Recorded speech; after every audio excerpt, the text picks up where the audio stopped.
This is Red Ice Radio. My name is Henrik Palmgren, and it is good to have you with us. A warm welcome to all our regular listeners, and of course to everyone who is tuning in for the first time. We are coming to you from Gothenburg in Sweden, and you can follow us on a regular basis worldwide through our website redicecreations.com. On our site you'll find frequently updated news on most of the things that we consider to be important and interesting. Things are moving so fast, it's almost impossible to keep up with everything, but that's why we recommend your tips, your feedback, and alerts as well. On our site you also find radio interviews, webcasts, films, and other video material. Check out our members area for full access to all of this material. We do interviews with authors, researchers, filmmakers on many different subject matters. Information that we consider to be important, interesting, urgent, and intriguing. And we're not afraid to go into unknown areas, and wherever the information leads us. No topic is off limits as we search for answers. The conclusions, though, about the information presented here, we leave up to you. It's the pursuit of truth that counts. We have Twitter feeds, along with the YouTube channels, RSS feeds, and so forth on our website. Also sign up for our new free newsletter so you can follow us at your convenience and find out what's new on the website. Okay, so today we have Clif with us from halfpasthuman.com. He is behind something called the Webbot, a computer program basically written to predict trends and upcoming future events. And we are going to talk about the Webbot today, how it got started. We're going to discuss future studies and the shape of things to come. So with that, welcome to the program, Clif. Thank you very much for joining us. Oh, no problem at all. Glad to be here.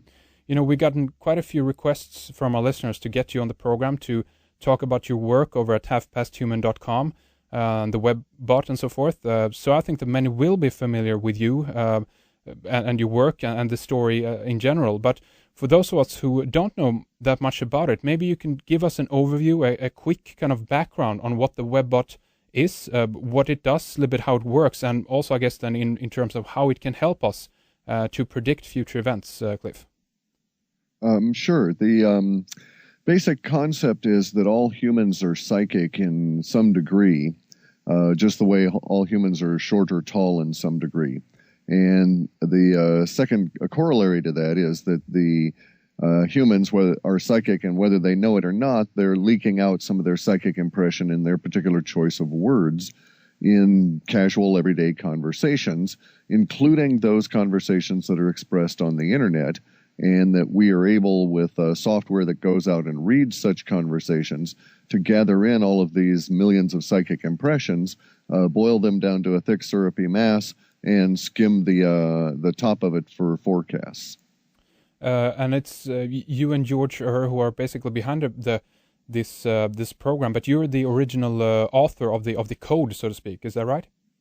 That's correct. I started thinking about language and how we store it in a computer age when I was involved as a consultant to some very large software companies here in the Northwest, who in turn had me be a consultant to some of their clients back in the old Rust Belt part of our country, and that is to say the auto industry and so forth, because we were storing language in huge amounts, but basically it was the same word stored over and over and over again, and I knew there had to be a better way to think about language, its storage and use in a computer age.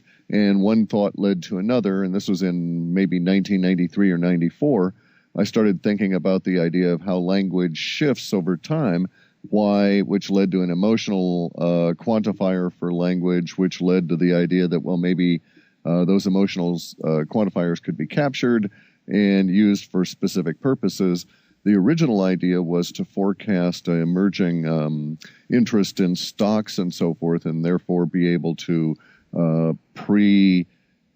arrive at a conclusion before the trend actually became manifest within the markets themselves. So basically it started off as a money-making scheme gone awry. There you go. And so you got an interesting, I guess, side effect of this then. So how do you go about it? Do you search for specific keywords, or what is the nature of this thing, so to speak?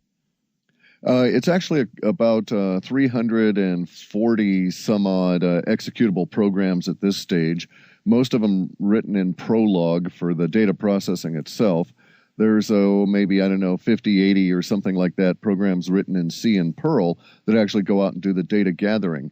They take as their seed list about 300,000 search terms that we've identified as the descriptor set of archetypes that we're interested in from our lexicon of 1.7 million words that have been defined with emotional parameters. So they take these 300,000 seed terms and they go hunting. And we really don't care about the seed term per se. We just, because all we do really is note where it was found in the time. But then the process is to actually bring back the words that are around it to see what shifts have occurred since the last time we got that seed term in that same spot. And so really what we're looking at is the shift of language over time. And it's kind of interesting because it parallels how language evolves in natural human use, in the sense of we're always creating new slang. And the more emotional stress we're under, the more new slang we're going to create. I believe that slang is in essence a side effect, if you will, of the fact that all humans are psychic. And it's not that we're looking at slang per se. I just cite it as an example of how in a macro level language changes over time within our species. It need not. You could, for instance, imagine a species where language was relatively static except for the invention of new words to accommodate new technology, for instance, and that's really the only need for a new word. However, in our species, we think our emotions are not those of our parents, and we need new terms to express our emotions in our context as we come into the world. And so we invent slang and new uses for words, and language morphs over time fairly rapidly. Make sense? Makes sense. And so how does the program actually filter this out and kind of make coherent sentences for you guys to read, or how do you go about searching in this information that the bots bring out?